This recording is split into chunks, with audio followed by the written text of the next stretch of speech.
মা, তোমার ব্রা যখন ওয়াশিং মেশিনে আটকে গেছিল সেটা বের করার সময় আমার যে অনুভূতি হয়েছে সেটা নিয়ে কথা বলতে হবে। গো ওয়াশিং মেশিনে কাপড় দিয়েছিলাম সকালে, বিকেলে দেখি মেশিন কাজ বন্ধ করে দিয়েছে। ছেলে এসে দেখল কাপড়গুলো ড্রামের মধ্যে আটকে গেছে। সে হাত ঢুকিয়ে একটা একটা করে কাপড় বের করতে লাগল। হঠাৎ আমার একটা ব্রা বের হলো তার হাতে। আমি লজ্জা পেয়ে গেলাম, তাড়াতাড়ি সেটা নিয়ে নিতে গেলাম, কিন্তু সে হাতটা সরালো না। বলল, মা, তুমি লজ্জা পেও না। আমি বললাম, দে, এসব তোর দেখার কিছু না। সে বলল, মা, এই কাপটা দেখে আমি প্রথমবার বুঝলাম তুমি একজন নারী। আমার মায়ের আগে তুমি একজন মহিলা। আমার মুখ টপকে লাল হয়ে গেল। সে আমার দিকে তাকিয়ে বলল, আমি তোমাকে একজন নারী হিসেবে ভালোবাসি। তোমার এই নারীত্বকে আমি সম্মান করতে চাই। স্বামী হিসেবে বিয়ে করবে আমাকে? ওয়াশিং মেশিনের হামিং বন্ধ হয়ে গিয়েছিল, কিন্তু আমার হৃদয়ে একটা অদ্ভুত সুর বাজছিল। এই গল্পটি সম্পূর্ণ শুনলে আপনাদের পানি অটোমেটিক বের হয়ে যাবে। সো যত দ্রুত সম্ভব হাতের কাছে টিস্যু নিয়ে বসে পড়ো। বিছানার চাদর যেন নষ্ট না হয় সেটা সম্পূর্ণ খেয়াল রাখার অনুরোধ জানিয়ে গল্পটি এখন শুরু করব। তার আগে সর্বশেষ অনুরোধ, দয়া করে এমন পানি বের করার গল্প নিয়মিত শুনতে আমাদের চ্যানেলটি সকলেই সাবস্ক্রাইব করুন। ধন্যবাদ। হ্যালো বন্ধুরা, আমার নাম মিতালি সেন। আমার বয়স ৩৯ বছর। আমার স্বামীর নাম রবিন সেন, বয়স ৫২ বছর। আমাদের ২ সন্তান, রিয়ান আর তিথি। রিয়ান ২১ বছর বয়সী, ইউনিভার্সিটিতে পড়ে। তিথি ১৪ বছর বয়সী, স্কুলে যায়। গত সপ্তাহের ঘটনাটা এখনও আমার মনে স্পষ্ট। সেদিন রবিন অফিস থেকে ফিরে এসেছে রাত ১০টায়। তিথি ঘুমিয়ে পড়েছে, শুধু আমি আর রিয়ান জেগে আছি। রিয়ান তার রুমে পড়াশোনা করছিল। আমি রান্নাঘরে বাসনকসন ধুচ্ছিলাম। হঠাৎ ওয়াশিং মেশিনের আওয়াজ বন্ধ হয়ে গেল। আমি গিয়ে দেখলাম মেশিনের ড্রাম ঘুরছে না, কাপড়গুলো একসাথে আটকে গেছে। আমি চেষ্টা করলাম হাত ঢুকিয়ে কাপড় বের করতে, কিন্তু পারলাম না। তখন রিয়ানকে ডাকলাম। রিয়ান এসে বলল, মা, আমি করি। উইসে তার হাত ড্রামের ভেতর ঢুকিয়ে কাপড় বের করতে শুরু করল। প্রথমে বাবার শার্ট, তারপর তিথির স্কুলের ইউনিফর্ম, একে একে সব কাপড় বের হচ্ছিল। হঠাৎ আমার একটা নীল রঙের ব্রা হাতে এলো। আমি লজ্জা পেয়ে গেলাম। তাড়াতাড়ি সেটা নিয়ে নিতে গেলাম, কিন্তু রিয়ান হাতটা সরালো না। অদ্ভুত একটা ভাব তার মুখে। মা, তুমি লজ্জা পেও না, সে বলল। দে, এসব তোর দেখার কিছু না, আমি বললাম। রিয়ান বলল, মা, এই কাপটা দেখে আমি প্রথমবার বুঝলাম তুমি একজন নারী। আমার মায়ের আগে তুমি একজন মহিলা। আমার মুখ টকটকে লাল হয়ে গেল। রিয়ান আমার দিকে তাকিয়ে বলল, আমি তোমাকে একজন নারী হিসেবে ভালোবাসি। তোমার এই নারীত্বকে আমি সম্মান করতে চাই। স্বামী হিসেবে বিয়ে করবে আমাকে? ওয়াশিং মেশিনের হামিং সাউন্ড বন্ধ হয়ে গিয়েছিল, কিন্তু আমার হৃদয়ে একটা অদ্ভুত সুর বাজছিল। আমি কিছু বুঝে উঠতে পারলাম না রিয়ান কি বলছে। হঠাৎ রিয়ান হাসতে শুরু করল। মা, তুমি কি ভাবলে আমি একটা প্র্যাঙ্ক করছিলাম? আসলে ব্রাটার পকেটে একটা কাগজ লুকানো ছিল। সে ব্রাটার পকেট থেকে একটা ছোট কাগজ বের করল। কাগজে লেখা ছিল গুপ্তধনের নকশা, প্রথম ক্লু। আমি অবাক হয়ে বললাম, এটা কি? রিয়ান বলল, মা, আমি গত কয়েক মাস ধরে আমাদের পুরনো বাড়ির ইতিহাস নিয়ে খোঁজ খবর নিচ্ছি। দাদুর ডায়েরিতে একটা গুপ্তধনের কথা লেখা আছে, আর এই ক্লুটা আমি আজ খুঁজে পেলাম। গো, আমি বললাম, কি ধরনের গুপ্তধন? রিয়ান বলল, দাদু নাকি ব্রিটিশ আমলে স্বাধীনতা সংগ্রামীদের সাথে কাজ করতেন। তিনি নাকি কিছু মূল্যবান জিনিস লুকিয়ে রেখেছিলেন, আর এই কাগজে তার প্রথম ক্লু দেওয়া আছে। আমি কাগজটা পড়লাম। সেখানে লেখা ছিল, যেখানে নারীর মান রক্ষিত হয় সেখানেই প্রথম রহস্য লুকিত, মায়ের ভালোবাসার মতো মূল্যবান। তা খুঁজতে হবে হৃদয়ের গহীনে গিয়ে। রিয়াম বলল, মা, তুমি কি বুঝতে পারছো এর মানে কি? আমি ভাবলাম, নারীর মান রক্ষিত হয় মানে কি হতে পারে। হঠাৎ আমার মনে পড়ল, আমাদের পুরনো বাড়ির দোতলায় একটা দেবী দুর্গার মূর্তি ছিল। দাদু সেটাকে খুব যত্ন করতেন। রিয়ান, চল আমরা দোতলায় যাই, আমি বললাম। আমরা দুজনে দোতলায় গেলাম। সেখানে দেবী দুর্গার মূর্তিটা এখনও আছে। আমি মূর্তির পেছনে হাত ঢুকিয়ে দেখলাম একটা ছোট বাক্স পেলাম। বাক্স খুলে দেখি আরেকটা কাগজ। এতে লেখা, সন্তানের মতো প্রিয় যা, তার মধ্যেই তৃতীয় সূত্র। মায়ের কোলের মতো নিরাপদ, সেখানেই পরবর্তী দিশাখু। রিয়ান বলল, এবার কি মানে হতে পারে? আমি বললাম, সন্তানের মতো প্রিয় মানে হতে পারে তোদের পুরনো খেলনা বা বইপত্র। উথিরের রুমে গেলাম। তার পুরনো খেলনার বাক্সে ঘাটাঘাটি করতে শুরু করলাম। একটা পুরনো পুতুলের পেটের মধ্যে আর একটা কাগজ পেলাম। এতে লেখা ছিল, যে স্থানে গানের আলো জ্বলে সেখানেই তৃতীয় নির্দেশ। বইয়ের পাতায় লুকিয়ে আছে চূড়ান্ত গন্তব্যের ঠিকানা। রিয়ান বলল, এটা স্পষ্ট, লাইব্রেরিতে যেতে হবে গো। আমরা নিচতলা লাইব্রেরি রুমে গেলাম। দাদুর পুরনো বইয়ের তাকে খোঁজাখুঁজি করতে শুরু করলাম। রামায়ণগী বইটার মধ্যে একটা চিঠি পেলাম। চিঠিতে লেখা, প্রিয় নাতি, যদি তুমি এই চিঠি পড়ো তবে বুঝবে তুমি আমার সব ধাঁধার সমাধান করতে পেরেছ। আমার আসল গুপ্তধন কোনো সোনারূপা নয়, এটা আমার ডায়েরি, যেখানে স্বাধীনতা সংগ্রামের সময়ের সব ইতিহাস লেখা আছে। এই ইতিহাস আমাদের দেশের জন্য অমূল্য সম্পদ। ডায়েরিটা বাড়ির বাগানে আমের গাছের নিচে পুঁতে রাখা আছে। গাছের গোড়ায় একটা সাদা পাথর দেখতে পাবে, তার নিচেই ডায়েরি। তোমার দাদু অমিতাভ সেনগুপ্ত। পরদিন সকালে আমরা সবাই মিলে বাগানে গেলাম। আমের গাছের নিচে সাদা পাথরটা খুঁজে পেলাম। খুলে দেখলাম সত্যিই একটা টিনের বাক্স আছে। বাক্স খুলে ভেতরে পেলাম দাদুর হাতে লেখা ডায়েরি। ডায়েরিতে লেখা ছিল ব্রিটিশ আমলের স্বাধীনতা সংগ্রামীদের গোপন বৈঠক, তাদের পরিকল্পনা, অনেক বিখ্যাত নেতাদের সাথে দাদুর সাক্ষাৎ আর অনেক অজানা ইতিহাস। রিয়ান বলল, মা, এই ডায়েরি জাদুঘরে দিয়ে দেওয়া উচিত, এতে অনেক গুরুত্বপূর্ণ ইতিহাস আছে।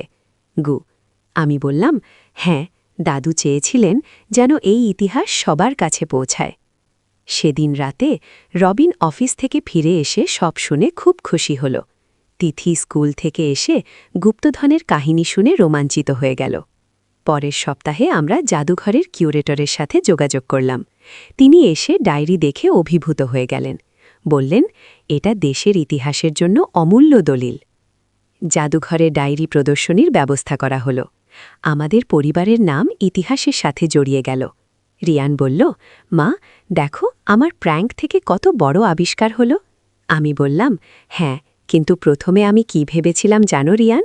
রিয়ান হেসে বলল, মা, তোমার মুখ দেখে বুঝেছিলাম, কিন্তু আমি জানতাম তুমি শেষে হাসবে। কি সত্যি, এই গোটা ঘটনায় আমাদের পরিবারের নতুন উৎসাহ এলো। দাদুর স্মৃতি আরও জীবন্ত হয়ে উঠল। আর সবচেয়ে বড় কথা, আমরা বুঝলাম যে কখনো কখনো সবচেয়ে অদ্ভুত শুরু থেকেও সবচেয়ে সুন্দর শেষ হতে পারে। রিয়ান এখন ইতিহাস নিয়ে আরও গবেষণা করছে। সে বলছে আরও অনেক পুরনো কাগজপত্র খুঁজে বের করবে। তিথি স্কুলে বন্ধুদের কাছে গর্ব করে বলে যে তার দাদু স্বাধীনতা সংগ্রামী ছিলেন। রবিন বলে, মিতালি, তোমার পরিবারের ইতিহাস তো খুবই গৌরবজনক। আমি বলি, হ্যাঁ, কিন্তু আসল গৌরব হল যে আমরা সবাই মিলে এই রহস্যের সমাধান করেছি। এই গল্প শুনে মনে হচ্ছে যে জীবনে অনেক সময় যা দেখতে একরকম আসলে তা সম্পূর্ণ অন্যরকম হয়। আমার সেদিনের লজ্জা আজ আমাদের পরিবারের গর্ধে পরিণত হয়েছে। রিয়ান এখন বলে, মা, আমি আর কখনো এরকম প্র্যাঙ্ক করব না। কিন্তু এই প্র্যাঙ্ক আমাদের জীবনে এত বড় পরিবর্তন এনে দিল যে আমি কৃতজ্ঞ। আমি বলি, জীবনে এরকমই হয়, কখন কোন ছোট ঘটনা থেকে বট কিছু আবিষ্কার হয়ে যায় তা বোঝা যায় না আগে। তিথি বলে, মা, আমিও বড় হয়ে ইতিহাসবিদ হব, দাদুর মতো দেশের জন্য কাজ করব। এভাবেই আমাদের পরিবারে একটা নতুন স্বপ্ন জন্ম নিল। দাদুর রেখে যাওয়া ঐতিহ্য আমরা এগিয়ে নিয়ে যাব। কিন্তু গল্প এখানেই শেষ নয়। জাদুঘরে ডায়েরি দেওয়ার কয়েকদিন পরে একজন বুড়ো মানুষ আমাদের বাড়িতে এলেন। তার নাম হরিদাসবাবু। তিনি বললেন যে তিনি দাদুর সাথে স্বাধীনতা সংগ্রামে কাজ করতেন। হরিদাসবাবু বললেন, নেতাজি সুভাষচন্দ্র বসুর একটা গোপন চিঠি। সেই চিঠিতে আজাদ হিন্দ ফৌজের কিছু গোপন পরিকল্পনার কথা লেখা আছে। আর একটা মানচিত্র আছে যেখানে কিছু গুরুত্বপূর্ণ স্থান চিহ্নিত করা। রিয়ান উত্তেজিত হয়ে বলল, সেগুলো কোথায় লুকানো? হরিদাসবাবু বললেন, অমিতবাবু আমাকে একটা ধাঁধা বলেছিলেন, সেটা সমাধান করতে পারলেই খুঁজে পাওয়া যাবে। তিনি একটা পুরনো কাগজ বের করলেন। সেখানে লেখা, যেখানে সূর্য প্রথম আলো দেয় সেখানে লুকানো সত্যের বীজ। পূর্ব দিকের প্রহরী জানে কোথায় ইতিহাসের সাক্ষী। 3টি পদক্ষেপ উত্তরে, 5টি পদক্ষেপ পশ্চিমে। মাটির নিচে 3 হাত গভীরে পাবে স্বাধীনতার চিহ্ন। রিয়ান বলল, পূর্ব দিকের প্রহরী মানে হতে পারে আমাদের বাগানের পূর্ব দিকের সেই বটনিম গাছটা। আমরা সবাই বাগানে গেলাম। নিম গাছ থেকে 3টি পদক্ষেপ উত্তরে গিয়ে তারপর 5টি পদক্ষেপ পশ্চিমে গেলাম। সেখানে খুঁড়তে শুরু করলাম 3 ফুট খোঁড়ার পর একটা লোহার বাক্স পেলাম। বাক্স খুলে দেখি সত্যিই নেতাজির হাতের লেখা একটা চিঠি আর একটা মানচিত্র। চিঠিতে লেখা, প্রিয় অমিত বন্ধু, আজাব হিন্দ ফৌজের গোপন মিশনের জন্য এই মানচিত্রটা তোমার কাছে রাখছি। এতে চিহ্নিত জায়গাগুলো খুবই গুরুত্বপূর্ণ। যদি কখনো প্রয়োজন হয় তো এই তথ্য ব্যবহার করো। জয় হিন্দ, শুভাষ্প। মানচিত্রে আমাদের এলাকার কয়েকটি স্থান চিহ্নিত ছিল। একটা জায়গা ছিল পাশের গ্রামের পুরনো মন্দির, আর একটা ছিল নদীর পাড়ের একটা বটগাছ। হরিদাসবাবু বললেন এই জায়গাগুলোতে নাকি অস্ত্র আর গুরুত্বপূর্ণ কাগজপত্র লুকানো আছে। কি পরদিন সকালে আমরা পুরনো মন্দিরে গেলাম। মন্দিরের পুরোহিত শ্রীকান্ত কাকা আমাদের চেনেন। আমরা তাকে সব বললাম। শ্রীকান্ত কাকা বললেন, হ্যাঁ, আমার বাবা বলতেন যে এই মন্দিরে কিছু গুরুত্বপূর্ণ জিনিস লুকানো আছে, কিন্তু কোথায় তা জানতেন না। আমরা মানচিত্র দেখে মন্দিরের পেছনের দিকে খুঁজতে শুরু করলাম। দেবী কালীর মূর্তির পেছনে একটা গুপ্তকক্ষ পেলাম। সেখানে একটা সিন্দুক ছিল। সিন্দুক খুলে দেখি পুরনো বন্দুক, কিছু বুলেট আর অনেক গোপন চিঠিপত্র। চিঠিগুলোতে আজাদ হিন্দ ফৌজের বিভিন্ন পরিকল্পনার কথা লেখা। শ্রীকান্ত কাকা বললেন এগুলো জাদুঘরে দিয়ে দেওয়া উচিত। এরপর আমরা নদীর পাড়ের বটগাছে গেলাম। সেখানেও মানচিত্র অনুযায়ী খুঁজতে লাগলাম। বটগাছের শেকড়দের মধ্যে একটা তামার পাত্র পেলাম। পাত্রের মধ্যে ছিল সোনার কয়েন আর কিছু হীরার গহনা। একটা কাগজেও লেখা ছিল, জরুরি জরুরি অবস্থায় এই সম্পদ ব্যবহার করো, স্বাধীনতা সংগ্রামের জন্য। উলাম, এত বড় সম্পদ আমরা কি করব? হরিদাসবাবু বললেন, অমিতবাবুর ইচ্ছে ছিল এই সম্পদ দিয়ে গরিব ছেলেমেয়েদের পড়াশোনার ব্যবস্থা করতে। গবিন বলল, তাহলে আমরা একটা বৃত্তি ফান্ড করতে পারি। পরের সপ্তাহে আমরা অমিতাভ সেন স্বাধীনতা সংগ্রামী ফাউন্ডেশনকে নামে একটা প্রতিষ্ঠান গলাম। পাওয়া সোনা গহনা বিক্রি করে তার টাকা দিয়ে গরিব ছাত্রছাত্রীদের বৃত্তি দেওয়ার ব্যবস্থা করলাম। জাদুঘরের কিউরেটর আমাদের বাড়িতে এসে সব দেখে বললেন, এত বড় ঐতিহাসিক আবিষ্কার, এগুলো জাতীয় সম্পদ। নেতাজির চিঠি আর মানচিত্র জাতীয় জাদুঘরে পাঠিয়ে দেওয়া হলো। আমাদের পরিবারের গল্প পত্রিকায় ছাপা হলো, টিভিতে ইন্টারভিউ হলো। রিয়ান বলল, মা, কে ভেবেছিল একটা ব্রাত হওয়ার ঘটনা থেকে এত বড় আবিষ্কার হবে? আমি হেসে বললাম, জীবনের সবকিছুরই একটা কারণ আছে গিয়ে। কিছুদিন পর দিল্লি থেকে একজন সরকারি অফিসার এলেন। তিনি বললেন, আপনাদের পরিবারের এই অবদানের জন্য সরকার একটা পুরস্কার দিতে চাইগ। আমাদের পরিবার ও দেশে বা পুরস্কার উপেল। অনুষ্ঠানে রাষ্ট্রপতি আমাদের হাতে পুরস্কার তুলে দিলেন। তিথি স্কুলে এসে বলল, মা, আমার বন্ধুরা সবাই আমাকে নিয়ে গর্ব করে। আমাদের পরিবার এখন পত্রিকায় বিখ্যাত। রিয়ান এখন ইতিহাসের ওপর পিএইচডি করছে। তার গবেষণার বিষয় কি বাংলার স্বাধীনতা সংগ্রামে গোপন সংগঠনের ভূমিকা। হরিদাসবাবু বলেন, অমিতবাবু যদি জীবিত থাকতেন তাহলে খুব খুশি হতেন, তার স্বপ্ন পূরণ হয়েছে। আমাদের বাড়িতে এখন অনেক মানুষ আসেন ইতিহাস জানতে। আমরা তাদের সবকিছু দেখিয়ে বলি, ফাউন্ডেশনের মাধ্যমে এখন পর্যন্ত 50 জন গরিব ছাত্রছাত্রীকে বৃত্তি দেওয়া হয়েছে।